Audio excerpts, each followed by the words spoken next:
Oui, oui. Nathalie, t'aimes la cannelle? Oui, j'aime beaucoup la cannelle. Bon, ben, on va te regarder une tranche. Avec plaisir. Si tu parles bien. Si je parle bien, c'est comme Jean Seb. C'est Oui, exactement. Ah non, un mais peu de chantage. aujourd'hui, je distribue largement C'est aux vrai élèves. Ouais, enfin, pour le Alors moment, ça j'ai va te rien eu. plaire. Hein, Mais moi, t'as rien eu, c'est- mais moi je vais sûrement en avoir parce que ça va vous plaire.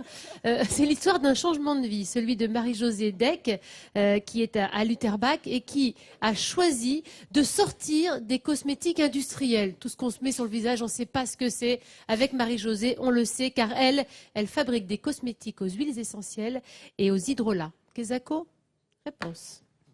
Rose, laurier, sauge, romarin, basilic. Autant de plantes aromatiques qui, en plus d'être souvent belles et de sentir bon, peuvent vous faire le plus grand bien. Et ça, Marie-Josée Deck l'a compris depuis longtemps déjà. J'ai découvert leurs propriétés thérapeutiques il y a 18 ans à peu près, lorsque j'ai eu une allergie carabinée aux mains. Et c'est vraiment les plantes et l'aromathérapie qui m'a sorti de cette galère.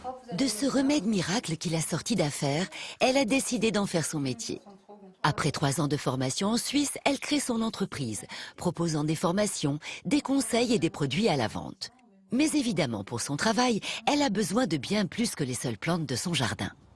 Je travaille avec une trentaine de plantes qui sont à ce moment-là distillées par des professionnels, puisqu'il faut de très grandes quantités. De cette distillation sont obtenues l'huile essentielle d'une part et les hydrolats ou eaux aromatiques d'autre part. Ils ont les mêmes fonctions que les huiles, mais sont beaucoup plus doux et sans contre-indication puisque moins concentrés. De leur côté, les huiles essentielles nécessitent des précautions particulières. Il faut donc en maîtriser parfaitement les usages et surtout les posologies. Alors pour la partie thérapeutique, Marie-Josée travaille en collaboration avec une pharmacienne, Anne-Catherine Weber. Il faut savoir que dans une huile essentielle, il y a en moyenne 200 molécules différentes.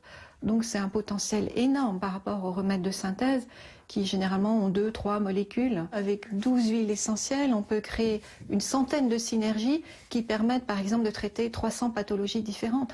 Donc avec très peu de produits au départ, on peut traiter énormément de choses. Les huiles et hydrolats servent donc à se soigner.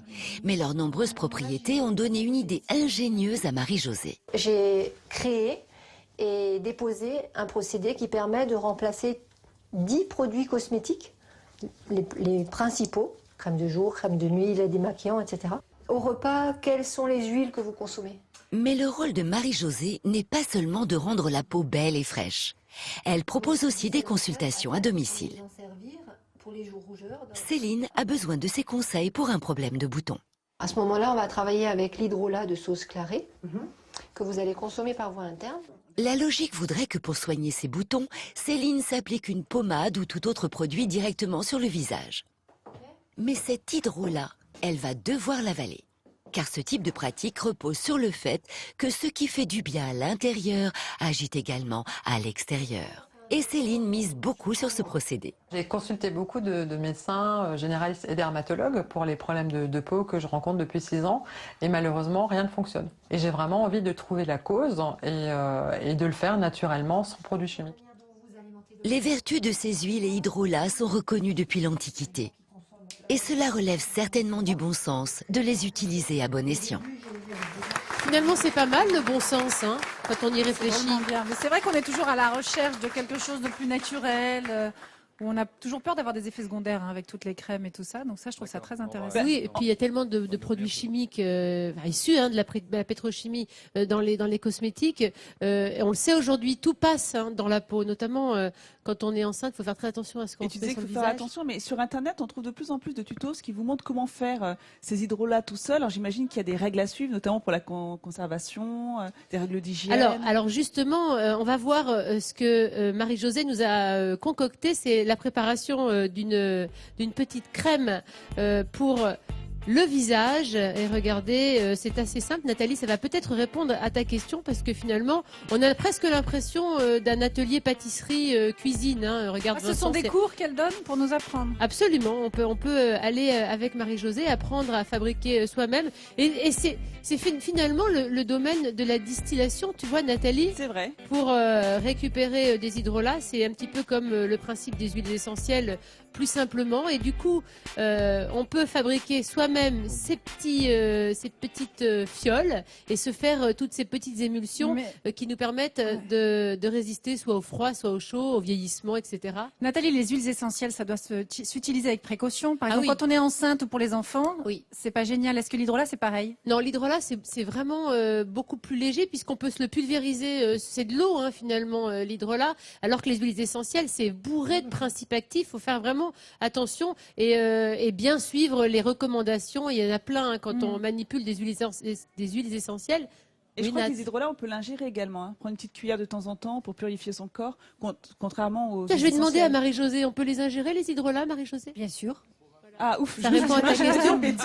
Pour toi, Vincent. Et Non, alors- non. Non, moi je me suis extrait de la discussion, c'était entre filles, c'était parfait. Moi je m'occupe avec Et les alors, ganaches de Tout ce que tu chocolat. as mangé Vincent, depuis tout à l'heure, je crois qu'il est Non, je bon veux pas que de tu crème de purifies beauté. ton Non, corps. non, pas de Tu crème sais, de beauté. Vincent, que les garçons peuvent mettre des crèmes de beauté. Non, non, Quoi? les Qu'est-ce garçons, que j'apprends Tout Nathalie, à fait. les garçons doivent aussi. Les garçons, mettre des tiens, crèmes de une beauté. petite C'est pas crème Oh non, pour lutter contre le j'étais bien, froid. j'étais Ah bah tranquille, tu m'as je disais rien, cherché. je Tiens. m'étais extrait. Tu C'est m'as important, cherché l'hiver, une petite Vincent. crème pour lutter contre le froid à Attends, base j'ai d'huile pas de froid. germe de blé. Bouge pas, mon pépère. Ça bouge sent pas très bon. Non, faut pas la manger celle-là, mais voilà. fais voir. Tiens, je Ah, vais la si, mettre si, sur c'est- ta main. ça face sent sur un peu ton le- visage. ça sent un peu la cire L'autre d'abeille. côté, l'autre côté. Voilà. Voilà, ça sent bon. Ah à oui, c'est base vrai. d'hydrolat, de Je brille. Je calendula. suis magnifique. Alors, elle d'huile sert à- de Regardez, germe de regardez blé. comme ma main est belle. Et regardez comme c'est fantastique. Et Elle ça, sert à- ça Quelle va, fierté. ça va protéger ta peau du froid. Pourquoi? Parce que le chaud-froid est très mauvais pour la peau. Et cette petite Ah bah c'est pour ça crème. que je dors dehors moi depuis le début de la semaine. Ah, c'est pour ça Ouais, aussi. oui, oui, voilà. oui, je En reste même au froid temps, tout le temps. Tu nous fais un peu de cryothérapie, c'est bien, ça conserve. Je te la laisse, mon Vincent. Oui, c'est Tu gentil. nous parles des Bravo. chocolats après, merci. Et merci à Marie-Josée de nous C'est avoir très concocté chouette. tout ça. Merci Marie-Josée. Mon secret de beauté, c'est Marie-Josée. Bien, les amis, on va tout de suite, puisqu'on est à l'ombre de cette magnifique église Saint-Léger, laisser Jean-Sébastien nous en parler. Regardez, le plateau est juste sous l'ombre tutélaire Absolument. de cet C'est édifice splendide. Église paroissiale de style roman tardif qui a été établie, construite sous l'impulsion de l'abbé de Murbach, une façade avec 2 tours, un porche ouvert, un clocher octogonal et une architecture extrêmement harmonieuse. Tout cela, effectivement, à l'origine, c'est l'abbaye de Murbach qui est derrière tout cela et c'est véritablement un moment de l'histoire de l'Alsace extrêmement important. Vous imaginez cette abbaye dont nous parlions tout à l'heure avec cette bergerie transformée en chambre d'hôte, une abbaye fondée en 727 par Eberhard, le frère de Saint-Odile, celle-là même qui a fondé le mont Saint-Odile, une abbaye dont Charlemagne a été abbé laïque, une abbaye où on battait monnaie sous Charles Quint et où les abbés avaient le titre de prince. C'est véritable, sans l'abbaye de Murbach, il n'y aurait pas Guebwiller. Ah. Là, tu me fais plaisir. Là,